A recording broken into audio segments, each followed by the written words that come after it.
नमस्कार दर्शकों, ओम शांति। दर्शकों, एक बार फिर से मैं आपका बहुत बहुत स्वागत करती हूँ आप ही के अपने लोकप्रिय कार्यक्रम ज्ञानोदय संतोष दीदी के संग। दोस्तों, ये कहते हैं कि सुख और दुख हमारे कर्मों का परिणाम है।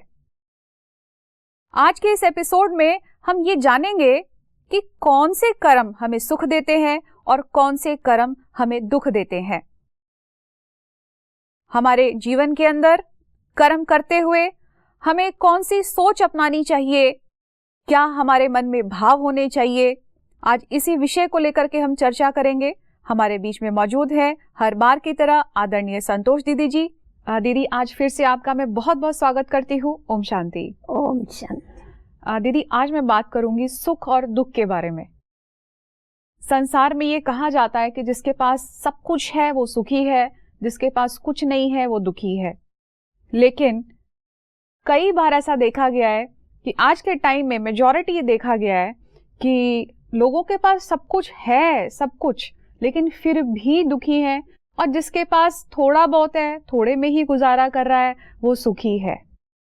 कई बार लोगों के सामने ऐसी परिस्थितियां आती हैं तो कई लोग परिस्थिति में दुखी हो जाते हैं बहुत ज्यादा। कई लोग उसको दुख की फीलिंग से भी परे सुखी रहते हैं। परिस्थिति एक ही है, एक व्यक्ति को दुख की फीलिंग आ रही है, एक व्यक्ति को सुख की फीलिंग आ रही है।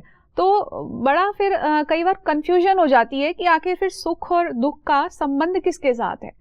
ये जो अभी का पीरियड चल रहा है ये कलह युग है। कलह युग माने कलह माना लड़ाई झगड़ा, घर घर में क्लेश झगड़े, जिसके कारण सब पदार्थ होते हुए भी आपस में बनती नहीं, भाव स्वभाव नहीं बनते हैं जी। आपस में टकराव होता है। दुख धाम में सब दुखी हैं क्योंकि ये सीजन ही दुख की है। किसी को तन का दुख है, किसी को मन का दुख है, किसी को जन का दुख है, किसी को संतान का दुख है, कोई ना कोई दुख है ही है। परंतु ये जो दुख है, ये दुख आया क्यों? लोग समझते शायद भगवान दुख देता है जी। अभी वास्तव में देखा जावे तो वो तो दुख हरता सुख करता है। अगर वो दुख देने वाला होवे तो आप उसको दुख में याद क्यों करते हो? बिल्कुल। क्यों उसका गायन करते हो, दुख हरता सुख करता? जब भी दुख होता है तभी उसको याद करते हैं। याद करने से दुख दूर हो जाता है और सुख मिलता है। तो वास्तव में देखा जावे तो दुख का जो कारण है या सुख का जो कारण है वो है हमारे कर्म। कर्म ये बीज है और सुख और दुख ये उसका फल है। अगर हम श्रेष्ठ कर्म करते हैं तो सुखी होते हैं, अगर हम भ्रष्ट कर्म करते हैं तो दुखी होते हैं। अभी कर्मों के कारण दुखी होते हैं क्योंकि ये कर्म क्षेत्र है जी। कर्म क्षेत्र के ऊपर कर्म धारा के बिगड़ कभी भी कोई मनुष्य रह नहीं सकता। उसको कर्म तो करना ही पड़ता है, पर कैसे कर्म करने चाहिए ये उसे खुद को डिसाइड करना पड़ेगा। परमात्मा सुखदाता जरूर है, वो हमें सुख किस रीति से प्राप्त होता है वो हमें बताता है रास्ता जी। पर उस पर चलना नहीं चलना तो हमारा काम है जी। बहुत लोग ऐसे होते हैं, उनको कोई दुख होता है तो फिर क्या कहते हैं, खुद कोशिश करते हैं उस सरकमस्टेंस से छूटने की, फिर कहते हैं भगवान की इच्छा। जी। अभी आप हमारे को ये बताओ, ऐसा कौन सा पिता होगा जो बच्चों को दुख देना चाहेगा? कोई भी नहीं। और भगवान की इच्छा क्या के पुरुषार्थहीन होके बैठ जाते, उसके लिए कोई पुरुषार्थ नहीं करते। तो हमेशा कहा जाता है जीवात्मा अपना ही मित्र अपना ही शत्रु है।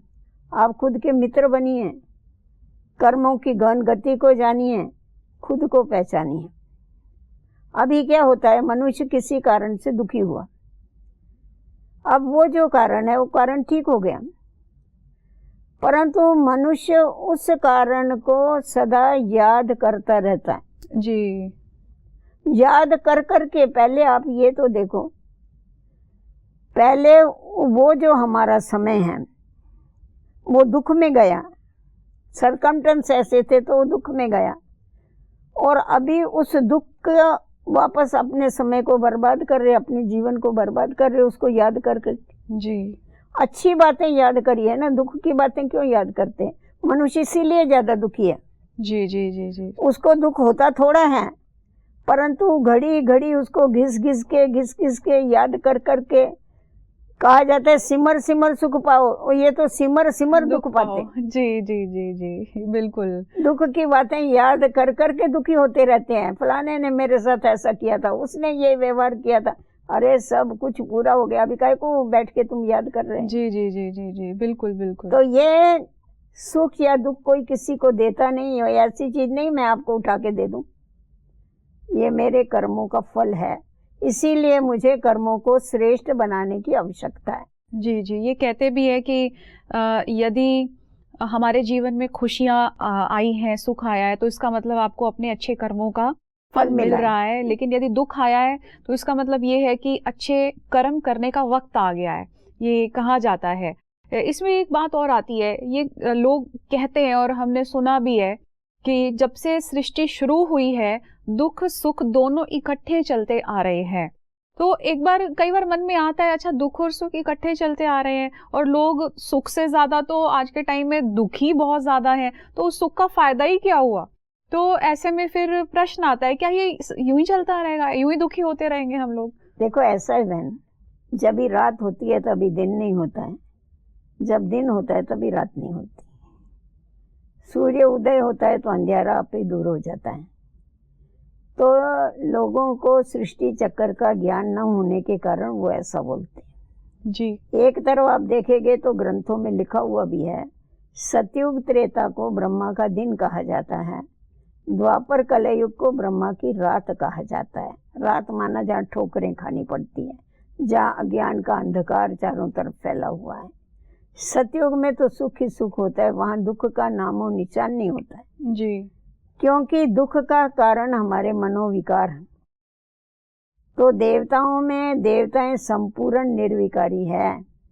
आज भी हम देखते हैं कि आज पति पत्नी दोनों भी लक्ष्मी नारायण का मंदिर या जो भी देवताओं का मंदिर है, उनके मंदिर में जाकर के उनकी महिमा करते हैं। आप सर्वगुण संपन्न, 16 कला संपूर्ण, संपूर्ण निर्विकारी, और खुद का भी उनको परिचय दे के आते हैं कि मैं पापी हूँ, कपटी हूँ, नीच हूँ, भिखारी हूँ।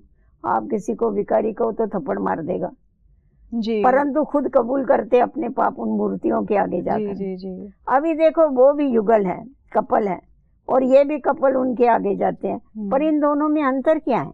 वो संपूर्ण निर्विकारी है और ये विकारी। वो संपूर्ण निर्विकारी होने के कारण वो सर्वगुण संपन्न है, और आज ये निर्गुण क्यों बन गए? क्योंकि इनमें निर्विकारिता नहीं। तो विकारों के कारण, मनोविकारों के कारण, काम क्रोध लोभ अहंकार के कारण आत्मा क्या कहती है? दुखी होती है। जी। तो सतयुग त्रेता में जब ब्रह्मा का दिन होता है तभी ये विषय विकार नहीं होते, परंतु द्वापर से पहले हमें ये आत्मस्मृति रहती है कि हम आत्माएं हैं, शरीर अलग है। जी। तो इसीलिए विकार नहीं होते हैं, निर्विकारी होते हैं। पर द्वापर से जब देह का अभिमान आ जाता है तभी विकारी बनना चालू करते हैं। जी जी। तो जब विकारी बनते हैं तो फिर दुख की उत्पत्ति होना चालू हो जाती है, और दिन प्रतिदिन हम देखते और ही दुख बढ़ते जा रहे, क्योंकि मनुष्य बहुत विकारी होते जा रहे। जी जी जी बिल्कुल। विकार छोड़ने की बात करेंगे ऐसा ही छोड़ नहीं सकते। इसका मतलब सुख दुख जो है वो अलग अलग पीरियड है, अलग अलग टाइम है इनकी। सतयुग त्रेता 2500 बरस, द्वापर कलयुग 2500 बरस। जी जी जी। क्योंकि हम लोग क्या कहते हैं, हिस्ट्री में पढ़ते हैं ना कि क्राइस्ट के 3000 बरस पहले भारत हेवन था। अभी 2000 बरस देख रहे दुनिया की हालत क्या है, गई की गई। तो 5000 बरस में आधा सुख आधा दुख। जी। और इस समय पर जब भी दुख अति हो जाता है तभी स्वयं जो ज्ञान का सूर्य है वो परमात्मा इस सृष्टि पर आकर के, इस समय आकर के सृष्टि का अज्ञान का अंधकार दूर करता है। विषय विकार ये अंधकार है, और संपूर्ण निर्विकारी पवित्रता ये क्या है? प्रकाश। इसीलिए आप देखो देवताओं के हमेशा मस्तक के पीछे लाइट बताते। जी, लाइट का सर्कल होता है, क्योंकि पवित्रता है उनमें। जी जी। आजकल के मनुष्यों में वो पवित्रता नहीं है, विषय विकार है। जी। तो अंतर है ना बड़ा ही। जी जी जी जी। आपने दीदी सुख और दुख की भी अभी जो बात की है, अगर मैं प्रेजेंट टाइम्स की बात करूं, कर्म की भी बात हम कर रहे हैं इसमें कि कर्मों अनुसार ही हमें सुख मिलता है, कर्म अनुसार ही हमें दुख मिलता है। तो कैसे पता चले कि कौन से कर्म हमें सुख देते हैं और कौन से कर्म हमें दुख देते हैं? ये कैसे जानकारी हो उस चीज की? परमात्मा पिता ने आके हमें बताया कि जब देह के अभिमान में रह के अपने को देह समझ के मैं फलाना हूँ, मैं फलाना हूँ, मैं फलानी पोस्ट वाला हूँ, ऐसा हूँ वैसा हूँ, इस देह अभिमान में रह के जिस समय तुम आत्माएं कर्म करती हो, उस समय वो तुम्हारे कर्म पाप कर्म बनते। परंतु जिस समय तुम आत्माएं आत्मिक स्थिति में स्थित हो जाती हो, अपने को आत्मा समझती हो और सामने वाले को भी आत्मा समझ के उनके साथ वार्तालाप करती हो, उनके साथ व्यवहार करते हो, तो उस समय तुम्हारे कर्म ये जो है ये पवित्र कर्म कहो, श्रेष्ठ कर्म बनते हैं। जब तुम आत्मा अभिमानी और परमात्मा अभिमानी आत्मा समझ के परमात्मा को याद करते हैं और फिर कर्म करते हैं, कर्म योगी बन करके कर्म करते हैं, तो तुम पापात्मा से पुण्य आत्मा बनती हो जी। तो पुण्य के कर्म हैं वो हो गए पाप के कर्म देह अभिमान के कारण। तो इसीलिए हम जब भी बोलते हैं चलते हैं तो हमें ये बुद्धि में रखना चाहिए कि ये सब कुछ कर्म मैं आत्मा कर रही हूँ। जिस समय मैं निकल जाती हूँ शरीर तो यहीं पड़ा होता है जी, वो तो हिल भी नहीं सकता है जी। तो आत्मा अभिमानी बन के कर्म करने से पुण्य कर्म होते हैं और देह अभिमानी बनने से पाप कर्म होते हैं। जी जी जी जी। तो आत्म अभिमानी स्थिति में और गहराई में क्या हम सोचें ऐसा और क्या सोचें जिसकी वजह से हमारे जो कर्म है वो श्रेष्ठ हो? देखो, सिर्फ आत्म अभिमानी के साथ साथ हमें परमात्मा की याद रहनी चाहिए। परमात्मा कहता है तुम्हें कर्म योगी बनना है। बहुत लोग समझते हैं हम कर्म सन्यासी बन जावे तो हमारे कर्म श्रेष्ठ हो गए जी। कर्म सन्यास तो दुनिया में कोई नहीं कर सकता है। जब तक इस शरीर में है तो श्वास लेना ये भी कर्म, परंतु हमें कर्म करते हुए परमात्मा की याद रहनी चाहिए। कर्म और याद इन दोनों को मिला के जब भी हम चलते हैं तो क्या होते हैं, हमारे कर्मों में श्रेष्ठता आती है। क्यों? क्योंकि परमात्मा श्रेष्ठ से श्रेष्ठ है तो उसकी याद में कर्म करेंगे तो जरूर श्रेष्ठता है, अच्छा ही होगा। बिल्कुल। अभी आप देखो कोई कोई काम ऐसे, माताएं अभी भोजन बना रही, उसमें बुद्धि लगाने की खास आवश्यकता नहीं, रोज की प्रैक्टिस होती है। आप परमात्मा की याद में रहो और भोजन पकाओ, कर्म योगी हो गए ना। भोजन खा रहे हैं परमात्मा को याद करके खाओ। तो इसीलिए हम कर्म भी करते रहे और योग भी लगाते रहे, परमात्मा को याद भी करते रहे, तो उसी से हमारे कर्मों में श्रेष्ठता आ सकती है। जी जी जी जी। ये तो बहुत अच्छी बात है कि यदि हमें भगवान का ध्यान रहेगा, ईश्वर का सदैव हर कर्म में ध्यान रहेगा, तो हमसे डर रहेगा, हमसे कोई भी फिर गलत काम नहीं होगा और इसमें हमारा ही भला है। देखा जाए तो हम अपने ही सुख का आवाहन करते हैं ऐसे टाइम पर। ये तो बहुत खूबसूरत बात है। दीदी, एक चीज यहाँ पर और भी आती है कि जब हम परमात्मा का ध्यान कर रहे हैं जिस वक्त, कई संस्कार हमारे सामने आते हैं, विरोध करते हैं, क्योंकि आपने जो बात कही है पवित्रता की बात कही है एक, और आज के टाइम में पवित्रता को जीवन में अपनाना लोगों को बहुत मुश्किल लगता है, क्योंकि विषय विकारों के दलदल में इतना फंस चुके हैं कि चाहते हुए भी उससे नहीं निकल पाते हैं। वो चाहते हैं कि भगवान का ध्यान करें, हम उसको याद करें, जो वो कहता है उसकी आज्ञा पर भी चले, लेकिन जहाँ ये प्योरिटी की बात आ गई है, इतना तमो प्रधान वातावरण चारों तरफ है, लोगों को बहुत मुश्किल लगता है इसको अपनाना। तो ऐसे में क्या किया जाए? देखो, मुश्किल इसीलिए लगता है क्योंकि समझ नहीं। अभी हम लोग बच्चियों को रोटी पकाना सिखाते हैं, उनको कितना मुश्किल लगता है जी। वो भारत के नक्शे बना के रखते हैं। एक बार तो यही होता है, ये होता है ना। तो जैसी जैसी उनको प्रैक्टिस होती जाती है तो परफेक्ट होते जाते हैं। तो हर कर्म की जब प्रैक्टिस नहीं होती है तो वो क्या होता है, वो बड़ा कठिन लगता है।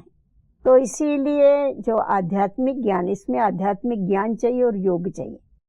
तो जितना जितना हम आध्यात्मिक ज्ञान का अध्ययन करते हैं, और सिर्फ ज्ञान सुनने से कुछ नहीं होगा जी, उस ज्ञान को हमको जीवन में धारण करना पड़ेगा। तो जब हम उसको जीवन में अपना लेते हैं, ज्ञान को अपनाने के बाद ही हम उसको प्रैक्टिकल में ला सकते हैं। आप देखो जैसा गीता के भगवान ने क्या कहा है कि हे अर्जुन, ज्ञानी तो आत्मा मुझे अति प्रिय जी। ज्ञानी तो आत्मा का मतलब क्या हुआ? ज्ञान सुनने और सुनाने वाली नहीं, ज्ञान को जीवन में धारण करने वाली। जो हम सुनते हैं उसको हम प्रैक्टिकल में लाए, जो हम बोलते हैं वैसे ही हमारे कर्म भी हो। तो ज्ञानी और अज्ञानी में ये बड़ा फर्क होता है। ज्ञानी जो है वो उसका सोच, बोल और कर्म तीनों समान होते हैं, और अज्ञानी के हर एक बात में विसंगति होती है जी। तो उसके लिए हमारे को प्रैक्टिस करनी पड़ेगी। जैसा एक मिसाल बताते हैं, एक व्यापारी था, वो हमेशा अपने शहर से दूसरे शहर में जाता था घोड़े के ऊपर बैठ के, बीच में जंगल लगता था। तो उसके पास बंदूक थी, लाइसेंस वाली बंदूक थी, मतलब ऑफिशियल बंदूक रखी थी उसने। और वो अपने को बड़ा सेफ समझता था कि मेरे पास बंदूक है, मेरे को तो कोई, क्योंकि जाएगा जंगल से तो हिंस्र पशु भी आते हैं जी।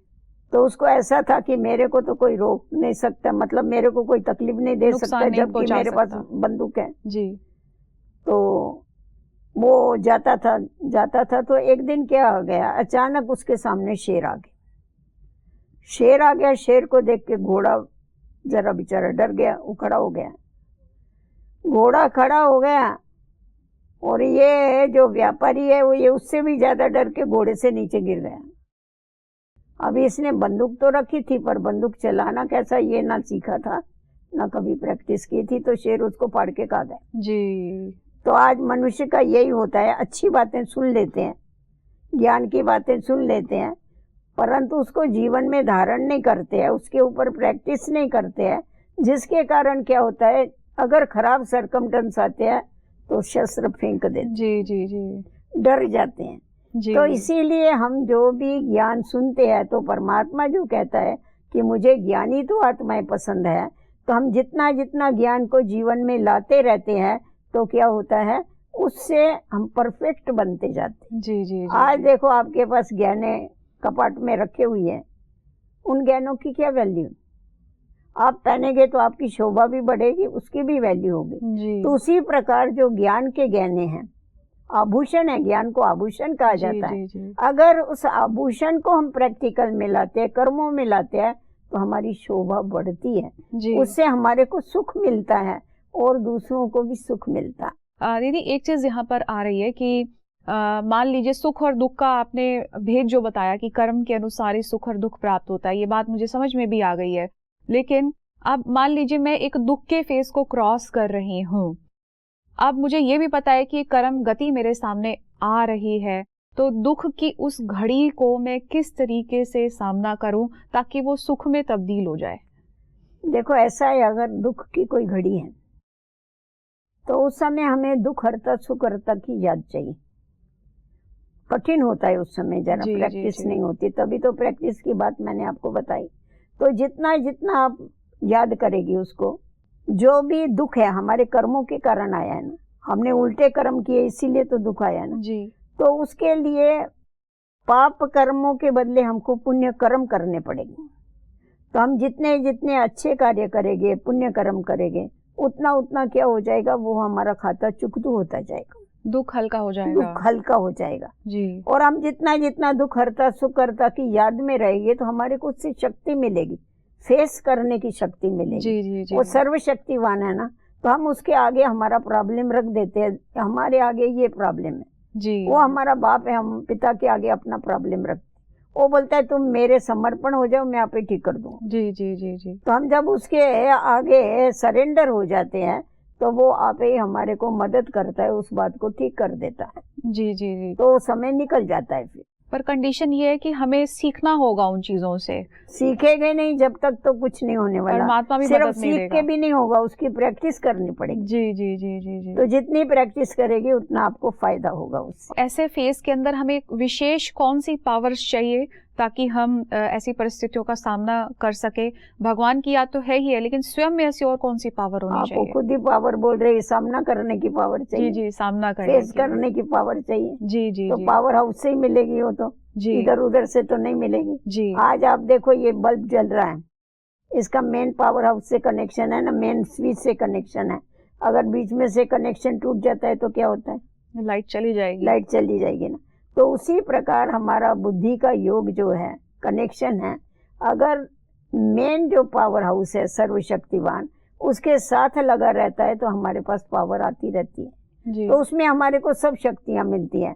हमारे को सामना करने की भी शक्ति मिलती है, समाने की भी शक्ति मिलती है, सहन करने की भी शक्ति मिलती है, क्योंकि वो सर्वशक्तिवान है। आपको जो शक्ति चाहिए आप उससे ले लो, वो देने को तैयार है, परंतु आप लो सिर्फ। वो कभी ले सकते जब आप कनेक्शन जोड़ो। आप कनेक्शन उसको जोड़ने के बजाय अगर देहधारियों से कनेक्शन लगा के रखेंगे आपको कुछ मिलने वाला नहीं। वो तो हम लोगों ने अनुभव करके देखा ना, देहधारियों को याद करके हमने देख लिया क्या होता है, नुकसान ही होता है। तो परमात्मा को जितना जितना हम याद करते उतना उतना वो हमारे को आई वेला में क्या करता है, मदद करता है। इसीलिए ऐसे समय पर सबसे बड़ी बात तो हिम्मत रखनी चाहिए। जैसा युद्ध के मैदान में आज देखो योद्धा है, उसके पास एकदम रिफाइन अस्त्र शस्त्र है, परंतु अगर उसकी हिम्मत हार गया वो, तो क्या होता है, उसकी हार हो जाती। तो इसीलिए हमारे को हमेशा कोई भी सरकमस्टेंस आते हैं तो उसका हिम्मत से मुकाबला करना चाहिए। हिम्मत कभी नहीं हारो, हिम्मत की हमेशा जीत होती है। और कहा जाता है हिम्मतवान मर्दा मदद दे खुदा। आप अगर हिम्मत रखेंगे तो ही परमात्मा आपको मदद करेगा, अगर हिम्मत नहीं रखेंगे तो मदद नहीं करेगा। ऐसी सिचुएशंस भी हमने लोगों के साथ देखी हैं कि बहुत सारी दुख की घड़ियां हैं, चारों तरफ से परिस्थितियां जो है घेरे हुए हैं, वो बहुत दुखी हो रहा है और ऐसे में भगवान पे वो विश्वास भी रख रहा है, लेकिन बावजूद इसके कई बार परिस्थितियां बदलती हुई नहीं दिखाई देती है। तो फिर उसका धीरे धीरे ईश्वर से विश्वास उठना शुरू हो जाता है कि मैंने तो विश्वास रखा लेकिन परिस्थितियां तो बदली नहीं है।